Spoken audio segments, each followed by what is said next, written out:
Olá, eu sou Ricardo Oliveira e o meu filme preferido de hoje é A Filha Perdida, estreia de Maggie Gyllenhaal, que está disponível no catálogo da Netflix.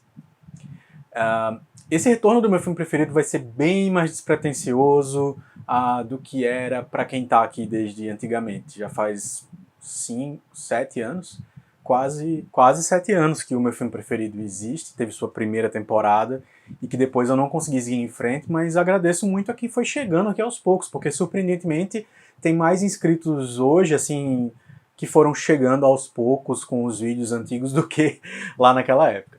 Então, o que é ser despretensioso? É que primeiro não vai ter edições muito firulentas, vai ser mais ou menos parecido com como era o cinema no carro, em que eu vou falar um pouco sobre os filmes. Eu vou olhar bastante pro meu celular, porque vai ser os textos que eu me guio, às vezes são textos que eu escrevi, e eu vou expandir alguns textos aqui em formato de vídeo, e vai ser assim mesmo. Vai ter muito vai ter muito não vou ficar me preocupando em cortar muito essas coisas, por uma razão muito simples, meus amigos. É porque, basicamente, quando a gente se preocupa demais com essas edições, no meu caso especificamente, na minha personalidade, os vídeos tendem a parar de sair simplesmente porque a edição toma muito tempo, toma muito mais tempo que gravar. Para vocês terem ideia de como dá muito trabalho, muito mais editar do que gravar, para o meu caso, eu tô gravando os vídeos que eu gravei pela segunda vez. Eu gravei 3 vídeos ontem e eu perdi todos os 3 vídeos porque tinha um vento do ventilador batendo no microfone que simplesmente estragou todos os 3 vídeos. E eu só fui perceber isso depois quando fui editar. Tentei salvar, mas aí é muito mais simples regravar tudo do que tentar corrigir, ficar cortando o barulhinho do ventilador, é impossível. Então é muito mais prático fazer isso. Então eu tô aqui para falar hoje para vocês sobre A Filha Perdida, que é essa estreia muito segura, muito interessante da Maggie Gyllenhaal, que é inclusive um ano, 2021 para 2022, foi uma temporada de estreias de diretoras, né? Teve a Rebecca Hall em Identidade, que também é um filme da Netflix, e agora a Maggie Gyllenhaal estreando, duas atoras, né? Duas atrizes estreando na direção. E a Maggie Gyllenhaal traz aqui uma adaptação da Elena Ferrante, um livro de mesmo nome, e a Elena Ferrante é essa autora misteriosa, anônima, esse é um pseudônimo, ninguém sabe quem ela é, só os seus editores sabem quem ela é, e o contato da Maggie Gyllenhaal é super interessante com a Elena Ferrante porque é feito através dos editores, os publishers americanos. Ela nunca fala diretamente, com um e-mail direto para ela, e ela disse que ela mandou um e-mail dizendo: eu queria adaptar seu livro, e aí a resposta da Elena Ferrante foi: olha, eu deixo você adaptar meu livro, não tem problema nenhum, fico muito feliz com isso, porém tem uma condição. Você não vai só adaptar o roteiro, eu quero que você dirija o filme, e essa é a única condição. Se você não for dirigir, não cedo os direitos de adaptação. E aí a Maggie Gyllenhaal era uma super fã da Elena Ferrante e viu aquilo como diz ela em entrevistas, né? Viu aquilo como uma figura feminina de muita admiração, segundo ela, assim, essa imagem cósmica dando um sinal para ela definitivamente começar a dirigir filmes. Ela que vem de uma carreira que ela disse que ela sempre atuou com esse olhar de direção, né? E nos últimos tempos tem tido cada vez mais atores fazendo isso, né? Bradley Cooper, como eu falei, a Rebecca Hall.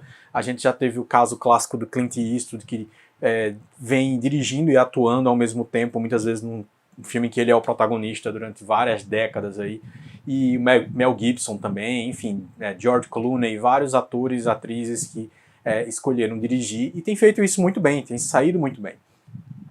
E aqui a Maggie Gyllenhaal se sai muito bem, no meu ponto de vista, e ela traz uma história que eu não sei o quanto está próxima da realidade da história do livro, mas isso pouco importa aqui, apesar de ter muito interesse em ler a obra.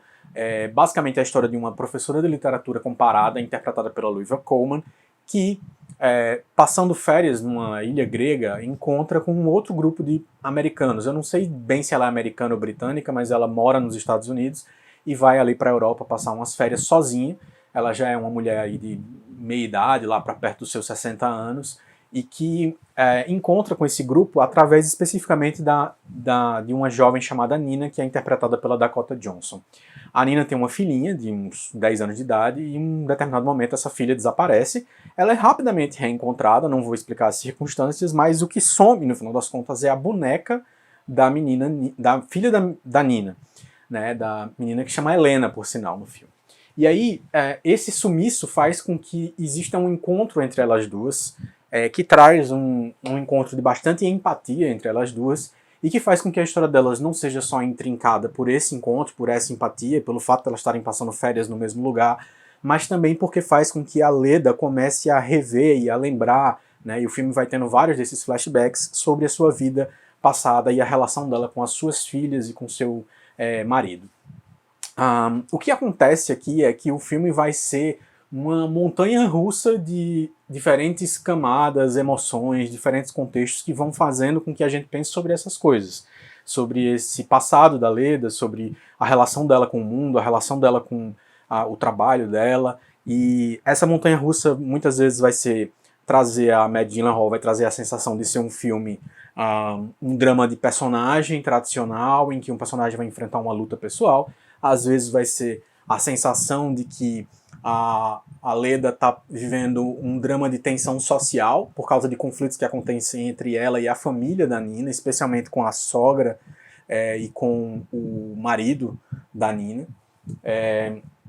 E também com aquilo que parece ser muitas vezes a expectativa e o desejo de fazer um pouco de um ensaio sobre as tensões da mulher no mundo, o lugar da mulher no mundo, seu corpo no mundo, seus desejos, suas necessidades, mas principalmente, acima de tudo, a sua relação com filhos, a sua relação como mãe com as pessoas. A expectativa que as pessoas têm sobre mães, a expectativa que as pessoas têm sobre a expectativa que a família tem sobre a figura da mãe na casa e assim por diante. Então, tem muito disso, e nessa parte especificamente, que é a parte mais próxima do que tem da relação da Leda com a Nina, a gente encontra muito um universo de entrelinhas, de muita coisa acontecendo entre duas pessoas sem que elas estejam falando sobre essas coisas que estão acontecendo. Isso é presente no filme inteiro, independente só da relação de Leda com Nina. Leda com todos os outros personagens está sempre gerando essa sensação na gente de que está acontecendo muito mais coisas, mas entre elas duas acontece bastante disso, e tem uma história que a Maggie Gyllenhaal conta de bastidores, que ela diz que num determinado momento no começo do filme, quando Nina e Leda se falam pela primeira vez, a Nina olha para Leda e fala com um olhar muito doce, ao mesmo tempo curioso, sem saber muito o que está acontecendo, parece que ela está sentindo muito mais do que ela parece estar sentindo ali. Ela diz: eu gostei muito do seu maiô. E a Gyllenhaal conta que nessa cena, quando ela foi dirigir a Dakota Johnson, que elas disseram que gravaram várias e várias vezes essa cena, ela disse: fala pra ela como se você estivesse dizendo eu te amo. Fala, eu gostei muito do seu maiô, como se você estivesse dizendo eu te amo. Só que, para o americano, no contexto do inglês, dizer I love you não é a mesma coisa que a gente entende. Muitas vezes o I love you é meio como adorei você, gostei muito de você, né? Uma coisa meio, falar meio quase como se fosse uma linguagem coloquial, muitas vezes, não necessariamente romântica entre duas pessoas que querem viver um relacionamento, coisa desse tipo. Então, tem aquele sentimento muito doce de algo que está sendo dito sobre algo superficial, que é o maiô, mas dizendo muito mais do que isso. E isso vai acontecer várias vezes no filme, quando a Leda está interagindo com o caseiro do lugar onde ela está hospedada, quando a Leda está interagindo com essas pessoas que são a família da Nina e que geram muitas tensões, quando o filme muitas vezes cria uma tensão quase de um thriller de suspense no sentido de tensões sociais, e isso é muito interessante no filme. A outra coisa que eu destaco que é muito interessante também é uma ideia que eu percebi que é muito presente no filme, que é a utilização de objetos específicos em cena para trazer pensamentos e sensações, sentimentos específicos sobre essas tensões, sobre esses relacionamentos, sobre essas dores, essas necessidades e assim por diante.